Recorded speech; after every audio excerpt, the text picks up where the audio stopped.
কুল্লু, এই কুল্লুর মধ্যে যুবক, বৃদ্ধ, বৃদ্ধা, ধনী, দরিদ্র, সুস্থ, অসুস্থ সবাই আছে। এই কুল্লুর মধ্যে কেউ বাদ যাবে না। বাদশাহ এবং তার প্রজা, নেতা এবং তার চামচা, শিক্ষক এবং তার ছাত্র, শিক্ষিকা এবং তার ছাত্রী, মা ও তার সন্তান, পিতা ও তার সন্তান। এই কুল্লুর মধ্যে কেউ বাদ যাবে না।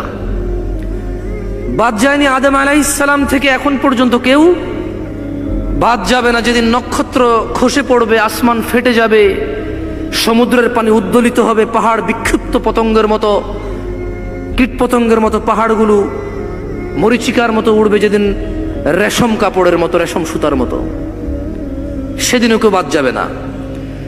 বাদ যাবে না এত বিশাল জিবরিল আমিন আলাইহিস সালাম, এই কুল্লুর মধ্যে কেউ বাদ যাবে না। ইভেন মালাকুল মাউত, ফেরেশতা, যে মৃত্যুর ফেরেশতা, যাদের দায়িত্ব সবার মৃত্যু নিশ্চিত করা, তারা ওই কুল্লুর থেকে বাদ যাবে না।